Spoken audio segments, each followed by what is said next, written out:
$WARD nigga. NAYIMED.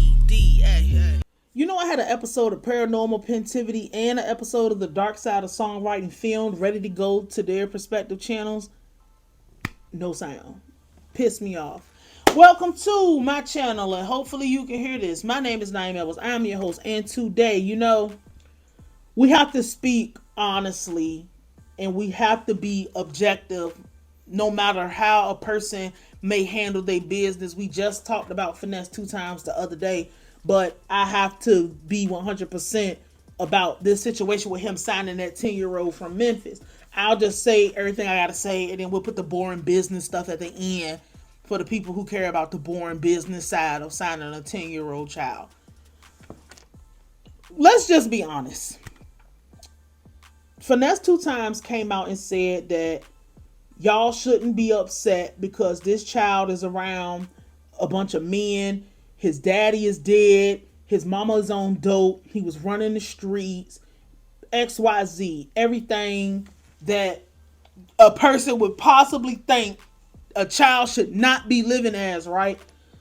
Let's just take Finesse2Tymes' word for it, as far as you went and pulled a child out and you giving him an opportunity and you keeping him out of trouble and making him make something of himself, and he's around a bunch of people that's making something of himself. I'm gonna be for real with you. I can't disagree with that.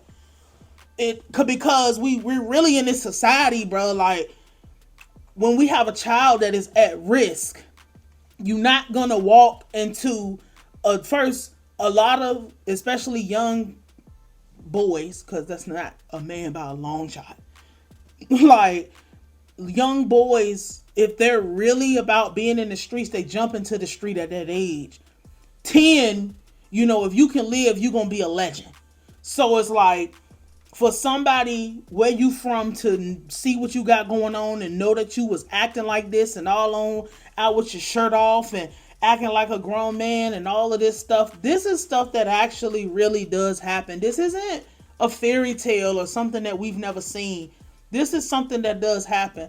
So when we have people who are willing to step in and say, that 10-year-old looks at people like us and he is trying to imitate and be like us and he want to be like us, let us step in and take him under our wing so we can make sure he lives to become a teenager or lives to become an adult. I can't disagree with it. I know the optics are crazy. I saw a 10-year-old child with the money stacked up like this all up there. I saw him shooting dice and all type of stuff. But this is stuff that really happens in real life. You might not have seen it because you might not have been there. But I've seen this kind of stuff. I've been there.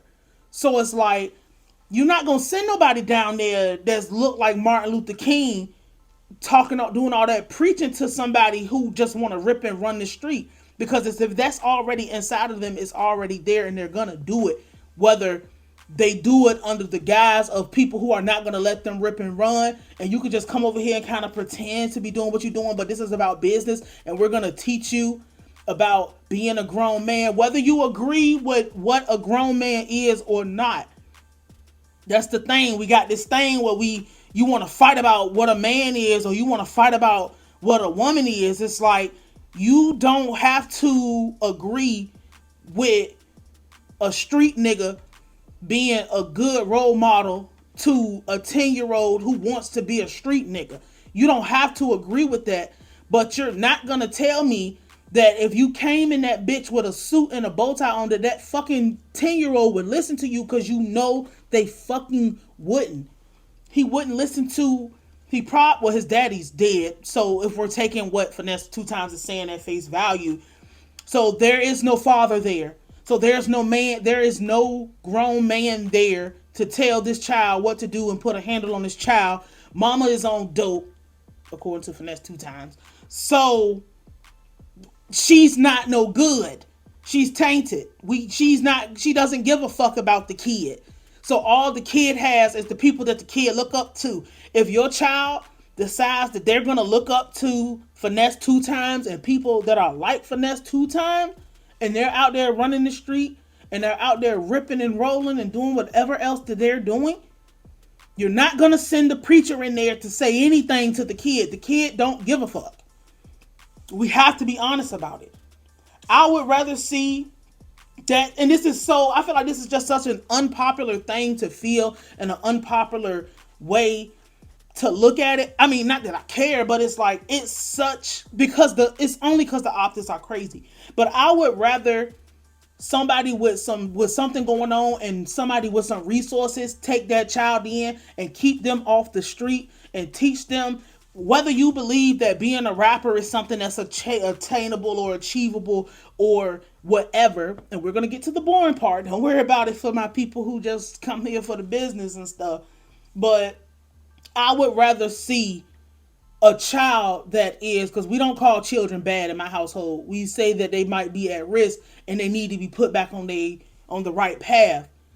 But when you see an at-risk child, if that at-risk child is looking up to somebody like you are the person, or somebody like you is the person who needs to get into that child's life and put them back on track. Everybody's on track don't look the same. My own track might really be go to college, become an engineer, be an engineer, do that forever or whatever, ride off into the sunset. Somebody else on track might be grow up, learn how to drive a truck, provide for your family that way, whether you go off and buy your own truck or you don't do that. Working at a warehouse might be somebody else's thing. Working at Waffle House might be somebody's on track. The point of it is, on track is on track. No matter which way you put it, if you can get to the at-risk child before they die, before they go to prison, before they get something crazy happening to them, that is what counts. I'm sorry. Maybe my standards have been lowered. Maybe I'm not shooting high enough, but I know that when I was 10 years old, well, I had my daddy, but when I didn't have my father, when he died before I became a teenager, by the time I was 14, I mean, it ain't really too many people I really want to hear from. It's not too many people I want to listen to, because a lot of people are gonna underestimate having, because no matter how stupid the actions of some of these people may be, because we only get to see the little things they're doing, it's gonna be good for that little boy to be around a bunch of men who are engaging in legal business. These ain't people that's out, like, no matter what's going on or whatever, and sitting at the side of the game shooting dice or whatever. Because they have a child, it's going to be things that they can't do. Because they have a child with them, it's going to be places that they can't go. And it's also going to be things that they want to do with the child that you're going to have to clean yourself up and clean the image up and clean whatever up, because the kid is going to have way more opportunities to do stuff than the adults would, because a child, to people it don't make sense to sign a kid, but maybe that's because we old now. Signing a 10-year-old is amazing if you can get the 10-year-old to pop, because the kid sell it. You can sell a child anything if you can make a child want it. Now, I'm hoping that they don't have that child doing drugs, participating in anything sexual, doing anything that child needs to be staying in a child's place and making child music. It don't have to necessarily be, because we all know that, like, the younger people are, the more expressive and creative they can be. I hope this bitch ain't cut off. Okay. But that kid needs to be staying in a child's place. Point blank, period. Now, I'm not with all the extra shit and a kid rolling dice and all this other stuff, but it's just like, if this is how he was already, this is what it is.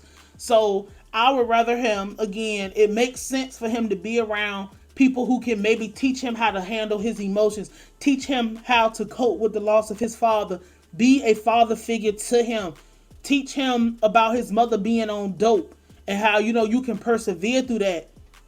Because somebody that he don't look at with reverence and respect is not going to be able to do that. I'm not worried. I don't give a fuck about the music. I don't care about that. It's about this child was at risk and needed some help. And maybe I'm just too goddamn optimistic and too positive about it.